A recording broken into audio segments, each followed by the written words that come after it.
Donc, il est 14h03, nous allons démarrer. Donc, déjà, bonjour à tous.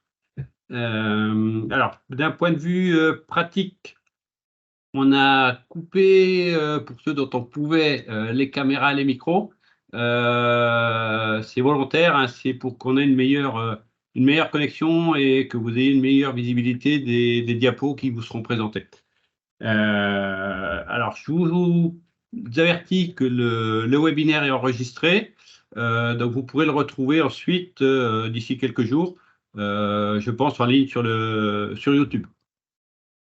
Si vous avez des questions au cours de ce webinaire ou des webinaires suivants, si vous y participez, vous les posez par écrit, s'il vous plaît, et puis on essaiera d'y répondre le plus possible en fin du webinaire.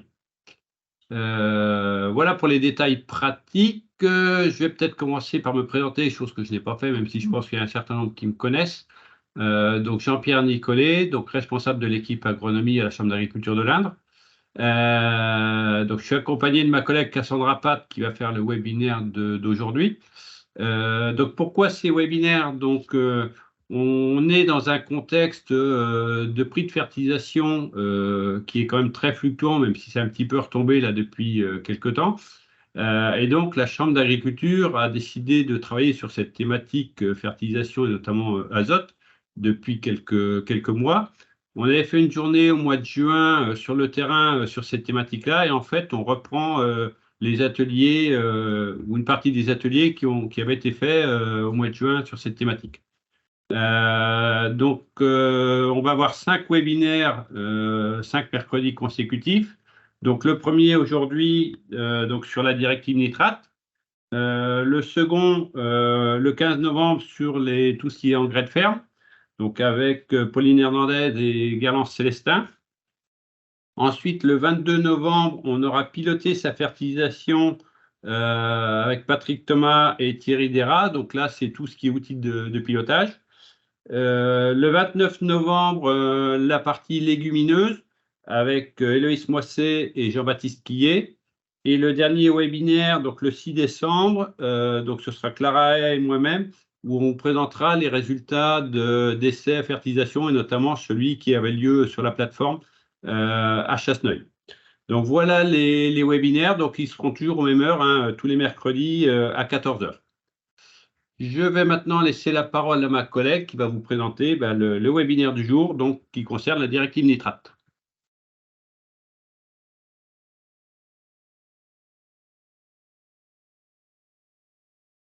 Donc moi, c'est Cassandra Pat.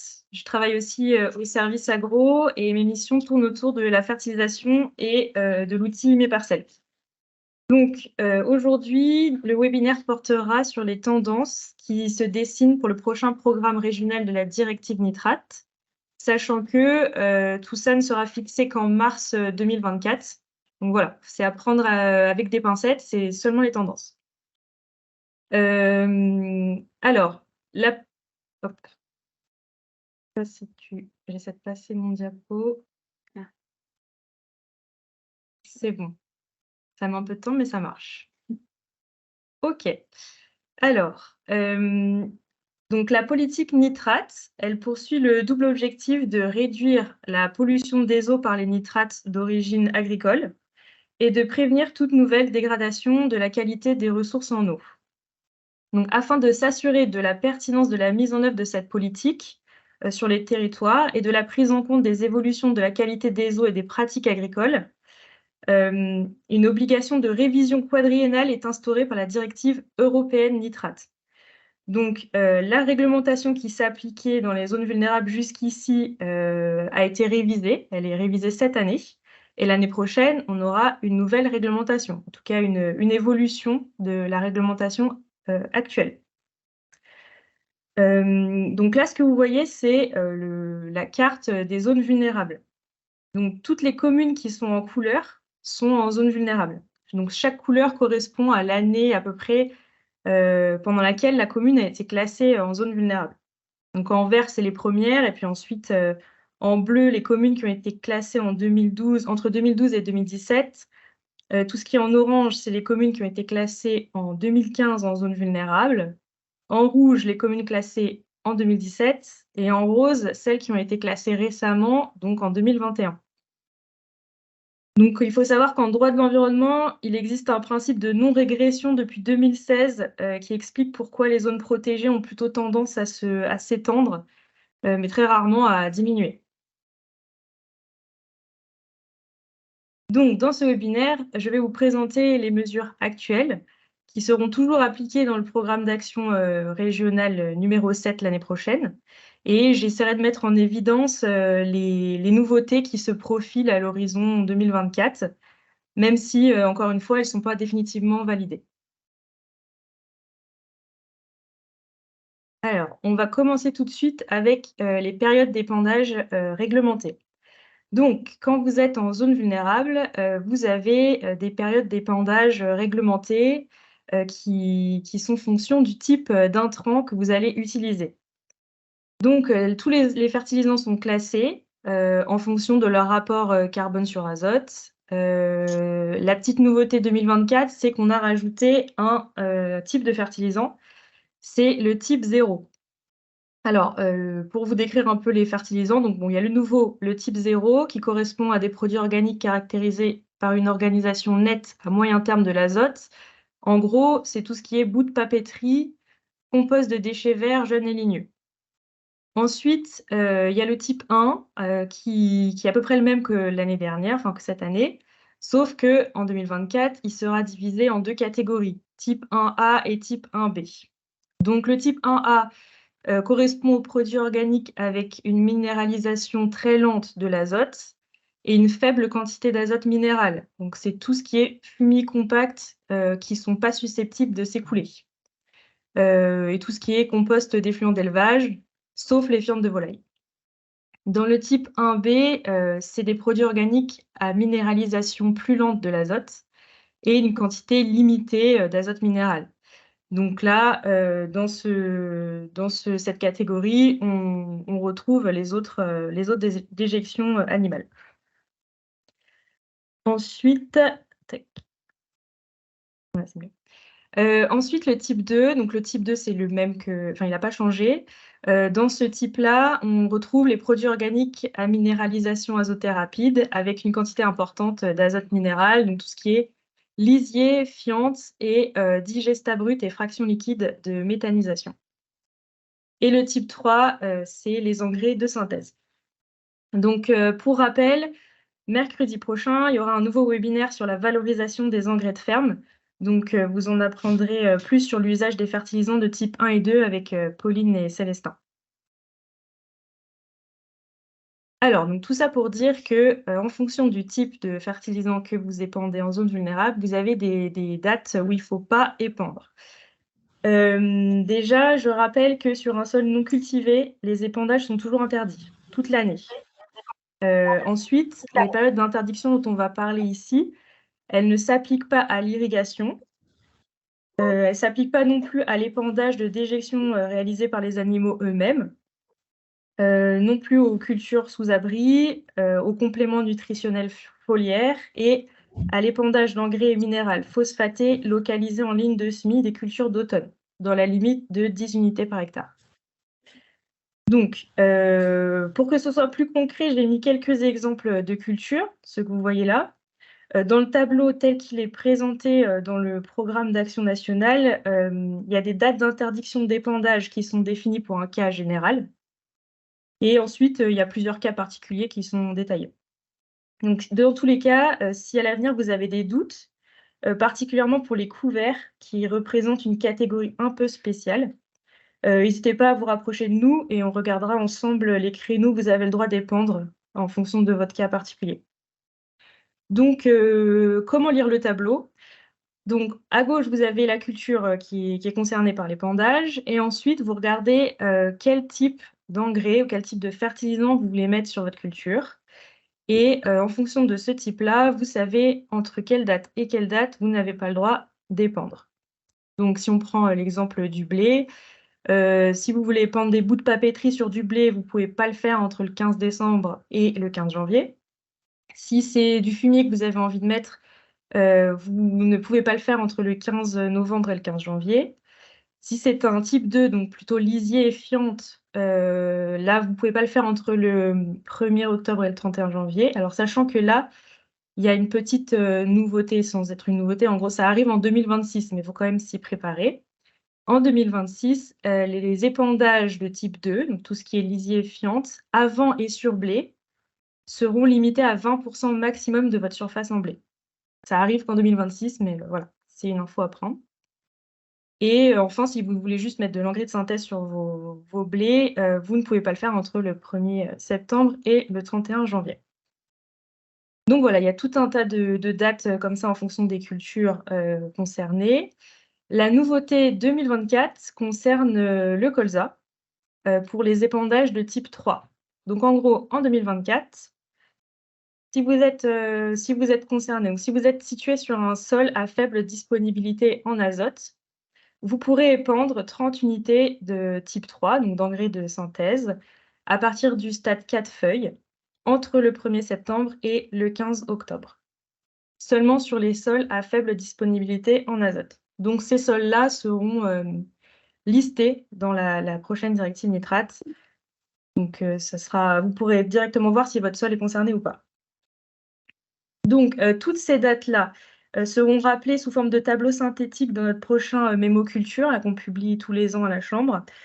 Il y a la DRAF et la Chambre régionale qui lanceront également une campagne de communication. Vous verrez, il y aura des fiches résumées pour vous aider à identifier dans quel cas vous vous situez.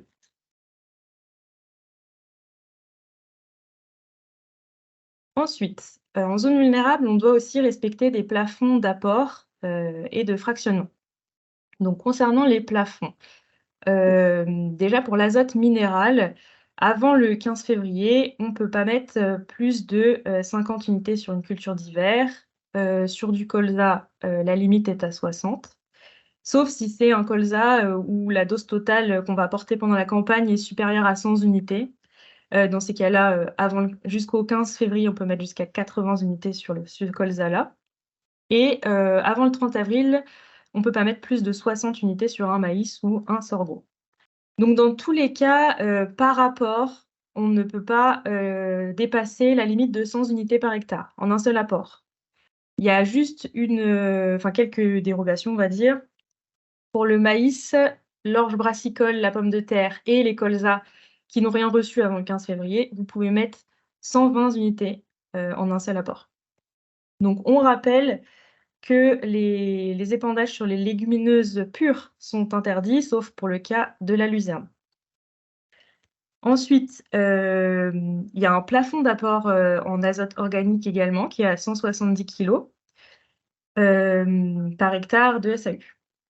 Alors, une des nouveautés en 2024 concernera les fumiers et fientes de volaille et les fientes sèches surtout. Donc, les fumiers et fientes de volaille seront limités à 5 tonnes par hectare, ça ne change pas au cours du second semestre, sauf pour les fientes sèches de volaille qui, elles, seront limitées à 3 tonnes par hectare. Et enfin, il y a une notion de fractionnement qui va s'ajouter sur les blés de force et les blés durs. En gros, pour ces deux cultures-là, il y aura une mise en réserve de 40 unités obligatoires avant montaison, sauf pour les petites doses. Donc, on considère que si la dose est inférieure à 140, c'est une petite dose.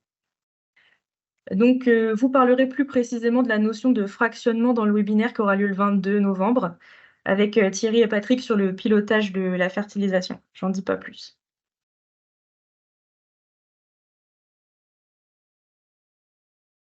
Alors, dans le cas de la directive nitrate, vous devez également enregistrer vos pratiques et fournir deux documents qui concernent la fertilisation. Donc, le premier, c'est le plan prévisionnel de fumure. Donc, qu'est-ce que c'est? Le plan prévisionnel de fumure, il revient tout simplement à calculer pour chaque parcelle la dose d'azote qu'on va appliquer pendant l'année. Alors, pour calculer cette dose, on se base sur une méthode que vous connaissez tous, hein, c'est la méthode du bilan. Et dans cette méthode, il y a plusieurs paramètres qui vont intervenir, comme votre objectif de rendement, la variété que vous avez semée, le précédent cultural et est-ce que vous avez fait des résidus de ce précédent, votre type de sol ou encore le reliquat d'azote que vous avez mesuré dans le sol à la sortie de l'hiver. Alors, petit point sur l'objectif de rendement. Donc, quand vous calculez votre objectif de rendement en zone vulnérable, vous devez prendre la moyenne olympique des rendements obtenus pour la culture sur les 5 dernières années, en enlevant les deux extrêmes, le plus haut rendement et le plus bas rendement. Par contre, si dans cette moyenne-là, vous avez englobé une année qui est catastrophique, par exemple 2016. Enfin, on avait l'habitude de le faire pour 2016 en tout cas. Dans ce cas particulier, vous pouvez remonter sur les 6 dernières années pour faire votre moyenne et pas sur les 5 dernières années. Dans le cas où vous ne bénéficiez pas d'un historique sur 5 ans, alors c'est possible si vous venez de vous installer ou si c'est une nouvelle culture que vous faites cette année, vous pouvez toujours utiliser une moyenne départementale. Il faut juste revenir vers nous, on a les moyennes départementales de toutes les cultures. Concernant le reliquat, si aucune analyse a été faite sur votre parcelle, c'est possible aussi de prendre une moyenne départementale pour le calcul. En fonction de votre précédent et de votre type de sol, il y a des moyennes qui existent. Donc ensuite, dans ce plan prévisionnel de fumure, quand vous avez fait votre calcul de dose, vous devez prévoir les apports que vous allez réaliser pour apporter la dose calculée, et en particulier les périodes, le type d'engrais et la quantité que vous allez mettre. Donc vous pouvez éventuellement dépasser la dose totale calculée si vous pilotez le dernier apport, dans certains cas, mais ça, je laisserai mes collègues vous en parler le 22 novembre. Alors, pour faire ce plan prévisionnel de fumure qui est assez lourd à faire, il existe différents outils qui peuvent vous aider à le réaliser. Bon, à la chambre, vous le connaissez tous, il y a l'outil Mes Parcelles qui le fait automatiquement. Vous pouvez utiliser aussi l'outil Scanazote qui est utilisé dans la chambre de l'Indre et qui a la particularité de modéliser également le reliquat d'azote dans le sol quand le taux de cailloux est trop important. Donc, j'en reparlerai un petit peu tout à l'heure quand on parlera des analyses de terre. Et pour terminer, donc, votre plan prévisionnel de fumure, vous devez l'avoir fait avant le 15 mars pour les cultures d'hiver et le 15 avril pour les cultures de printemps. Ensuite, le deuxième document que vous devez fournir, ou en tout cas avoir à portée de main, c'est votre cahier d'épandage. Alors lui, c'est tout simplement le récapitulatif des interventions de fertilisation que vous avez réalisées pendant la campagne. Donc, il comprend également vos rendements, le devenir de vos résidus après la récolte, et si vous en avez utilisé, la mention des outils de pilotage. Par exemple, Messatimage, la pince N-Tester, etc. Ça doit figurer dans votre cahier d'épandage. Donc, si vous avez un outil d'enregistrement comme Mes Parcelles, vous pouvez l'imprimer directement, votre cahier d'épandage. Sinon, vous devez enregistrer vos interventions de fertilisation à part pour pouvoir les fournir au cas où. Alors, on va parler des analyses de sol. Les fameux reliquats. Alors, le nombre d'analyses de sol obligatoires va surtout dépendre de votre surface en céréales et oléoprotéagineux. Donc nous, on appelle ça communément les scopes. Alors, si vous avez une SAU qui est supérieure à 3 hectares et que vous avez moins de 50 hectares de céréales et oléoprotéagineux, donc dans ce cas particulier, vous avez une seule analyse de reliquat sortie hiver à faire sur une de vos 3 principales cultures. Si vous êtes dans le cas où vous avez une SAU qui est supérieure à 3 hectares, mais par contre, vous n'avez pas de céréales, vous n'avez pas d'oléoprotéagineux, vous n'avez rien de tout ça. Dans ces cas-là, vous avez seulement une analyse de sol à faire et ce n'est pas forcément un reliquat. Ça peut être une analyse d'azote total ou une analyse de matière organique. Alors, dans le cas le plus courant, on va dire, si vous avez une surface en céréales et oléoprotéagineux qui est supérieure à 50 hectares, là, comme l'année dernière, vous avez une analyse de reliquat sortie hiver sur une des 3 principales cultures à faire. Et en plus, et c'est là qu'il y a une nouveauté en 2024, soit vous faites une deuxième analyse sur un autre îlot cultural, toujours sur une des 3 principales cultures. Donc soit vous faites une deuxième analyse et c'est bon, soit au lieu de faire une deuxième analyse, vous choisissez d'utiliser un outil qui peut estimer le reliquat dans vos sols. Donc les outils qui existent, typiquement Scanazote dans l'Indre, Epicless ou WeUse Fertile, ou alors un outil qui utilise un de ces 3 modèles. Par contre, si vous choisissez ça, il faut le faire sur l'intégralité de vos parcelles. Je fais juste une parenthèse sur l'outil Scanazote. Donc, il faut savoir qu'il est né dans le département, mais qu'il est aussi utilisé dans le Cher. Il est labellisé par le Comifère depuis 2018. On vient de renouveler la labellisation cette année. Et si avant, il était utilisé seulement dans les sols caillouteux où c'était difficile de faire un prélèvement parce que la tarière ne descendait pas, maintenant, il est utilisé pour tous les types de sols de notre département. L'avantage de l'outil, c'est qu'en plus de vous estimer le reliquat sur vos parcelles, vous pouvez faire votre plan prévisionnel de fumure avec, puisque ça fait partie des résultats qui sortent de l'outil. Donc, vous faites une pierre deux coups. Alors, dans le dernier cas, il y a une exception pour les exploitations qui ont uniquement des prairies de plus de 6 mois en zone vulnérable ou qui réalisent des apports, mais que la somme de ces apports ne représente pas 50 unités d'azote par hectare et par an. Très peu d'apports. Dans ces cas-là, vous n'avez pas d'analyse obligatoire à fournir.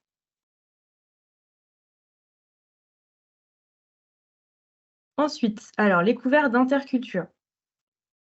Donc, il va y avoir deux cas, les couverts d'interculture courtes et les couverts d'interculture longues.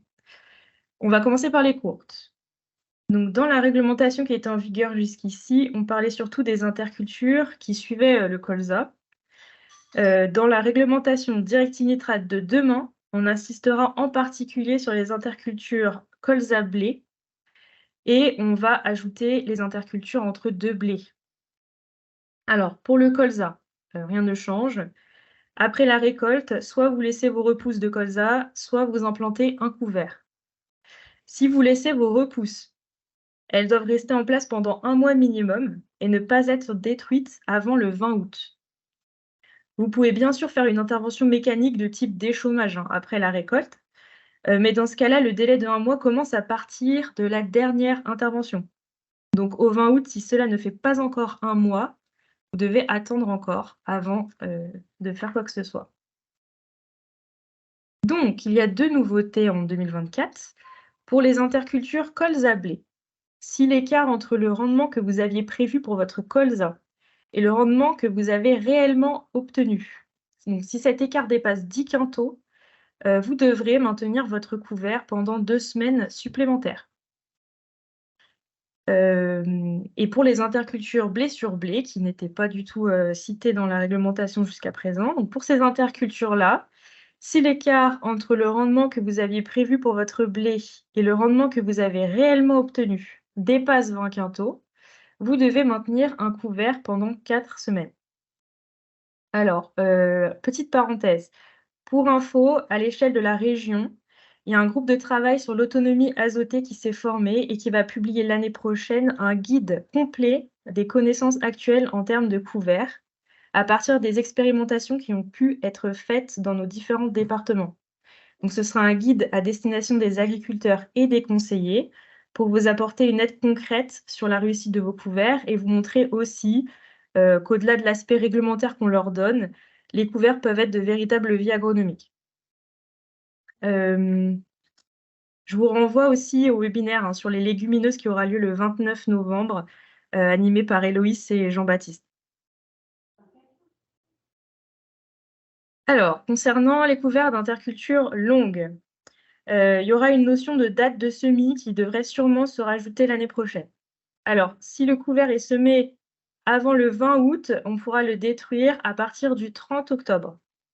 Par contre, s'il est semé après le 20 août, il faudra attendre le 15 novembre pour le détruire et le maintenir au minimum pendant 2 mois et demi. Après, pour le reste, rien ne change. Le couvert peut être composé de repousses de colza, de repousses de céréales denses et homogènes, à la condition qu'on ne dépasse pas 20% de la surface totale de l'exploitation avec ce type de couvert, d'enfouissement des cannes finement broyées de maïs, sorgho et tournesol, ou de la mise en place de cultures dérobées. Pour la destruction du couvert, les produits phytosanitaires sont interdits, sauf si on est en travail du sol simplifié.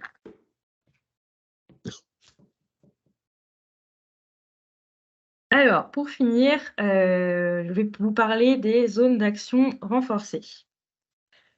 Alors déjà, qu'est-ce que c'est une zone d'action renforcée? C'est une zone renforcée vis-à-vis des règles de la directive nitrate. Donc, c'est-à-dire qu'au vu de l'enjeu azote sur cette zone, la réglementation va plus loin qu'en zone vulnérable simple.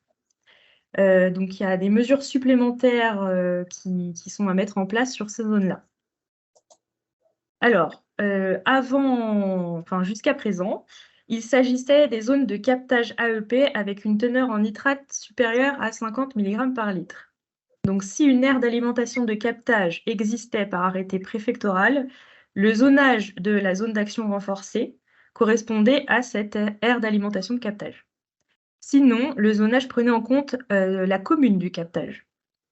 Donc, dans l'Indre, jusqu'ici, on avait l'AAC du captage du Pied de Mars à Brion et les communes de Levroux, Issoudun et Ardentes. À partir de 2024, il s'agira des zones de captage AEP qui remplissent un des 3 critères. Donc, soit la teneur en nitrate en eau brute est supérieure à 50 mg par litre, soit les captages dont la teneur en nitrate est comprise entre 45 et 50 mg par litre sans tendance à la baisse sur 10 ans, soit ce sont des captages dont la teneur en nitrate est supérieure à 40 mg par litre avec atteinte des 50 mg par litre en eau distribuée au cours des dernières années. Donc, pour toutes ces zones-là, donc soit pour les captages concernés, du coup, soit le zonage retenu et l'aire d'alimentation de captage si elle existe, soit c'est le périmètre de protection éloigné qui sera pris en compte, s'il existe aussi, et sinon, comme d'habitude, la commune concernée par le captage. Donc, comme tout n'est pas encore validé encore, on peut pas vous dire exactement quels captages sont concernés. Mais dans la description de cette vidéo, on vous mettra un lien vers une cartographie interactive des zonages que vous pourrez consulter. Elle est actualisée très souvent, donc vous pourrez la consulter pour voir si vous êtes concerné par une zone d'action renforcée. Alors, tout ça pour vous dire que dans ces zones-là, on va renforcer la réglementation. Donc, jusqu'à présent, il y avait une seule mesure de renforcement qui se retrouvera aussi dans la réglementation l'année prochaine. Donc, c'était le fait de rajouter un reliquat sortie vert par tranche de 25 hectares de surface en céréales et oléoprotéagineux qui étaient situés en zone d'action renforcée. Ça, c'était ce qui était en place jusqu'à présent. L'année prochaine, donc à partir de 2024, il y aura 3 mesures. La première mesure, elle ressemble un peu à celle que je vous ai dite. Donc, c'est de faire un reliquat sortie vert par tranche de 25 hectares, mais cette fois par tranche de 25 hectares de céréales, pas de surface en céréales et oléoprotéagineux. La mesure numéro 2, ça sera l'interdiction de retournement de prairies permanentes. Alors, les prairies permanentes, c'est toutes celles qui ont plus de 5 ans. Donc, sur ces prairies-là, on ne pourra pas faire de labour. Par contre, on pourra restaurer le couvert de la prairie par un travail superficiel du sol. Ça sera autorisé. Alors, bien sûr, il y aura des dérogations possibles à voir avec la DDT pour déplacer les surfaces de prairies permanentes. La troisième mesure qui entrera sûrement, qui se profile en 2024, c'est une mesure qui concerne les sols en interculture longue, avec une obligation de mettre au moins 2 espèces dans ces couverts-là. Voilà pour les zones d'action renforcées. Alors, en raison de la validation tardive des textes qui devrait arriver vers mars 2024, il faudra surtout prêter attention l'année prochaine aux couverts d'interculture. Donc, pour rappel, il y a une campagne de communication qui sera lancée par la DDT ainsi que la Chambre d'agriculture régionale pour vous aider à bien cerner la nouvelle réglementation. En attendant, n'hésitez pas, ou même pendant, n'hésitez pas à me contacter moi-même ou Marie Gantet si vous avez la moindre question sur la nouvelle directive nitrate, sur la directive nitrate qui est déjà en place. Voilà, on est là pour répondre à vos questions. Les personnes qui auront posé des questions dans le chat, donc je vais regarder ça maintenant pour voir si déjà je peux vous apporter quelques réponses. Dans tous les cas, on sauvegarde toutes vos questions. Et on vous répondra plus tard si votre réponse, si j'ai pas la réponse maintenant, je vous répondrai plus tard. Et juste, je rappelle la date du prochain webinaire, le 15 novembre. Du coup, ce sera sur les engrais de ferme. Alors, je vais aller voir les questions. Il n'y a pas de questions. Eh bien, super, ça voulait dire que tout était clair. Je vais remettre. Il y a une question. Couvert d'interculture, date de destruction. Ah oui, alors attendez, j'essaie d'afficher en même temps les questions. Ah oui, c'est là. Ok, alors, durée du couvert d'interculture et date de destruction. Alors, je vais remettre la diapo en question.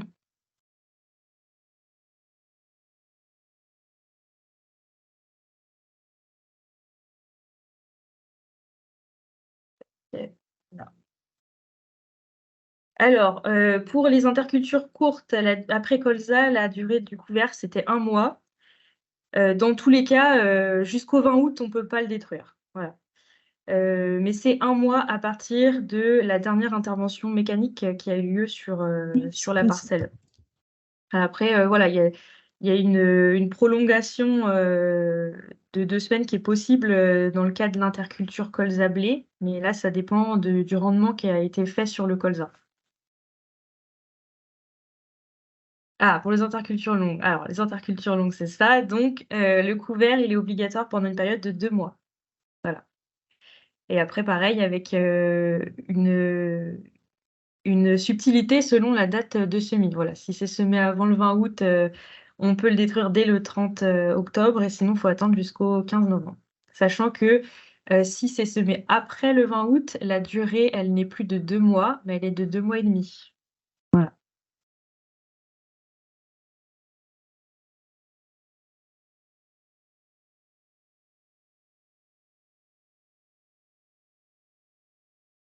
Alors, n'hésitez pas, même si vos questions arrivent après le webinaire, n'hésitez pas à me contacter. Je remets mes coordonnées ici. Me contacter par mail ou par téléphone. Bon, s'il n'y a pas d'autres questions, je vais clore le webinaire. Donc, merci à tous de nous d'avoir écouté ce webinaire, d'avoir montré de l'intérêt. On espère que vous serez nombreux au prochain, qui sera très intéressant aussi. Tous ces webinaires sont sur les mêmes thèmes, hein, sur l'azote. Donc, voilà, on vous encourage à y aller aussi. Donc, ce sera mercredi prochain, les mêmes horaires et 14-15 heures. Voilà. Eh bien, merci à vous. Et puis, à mercredi prochain alors.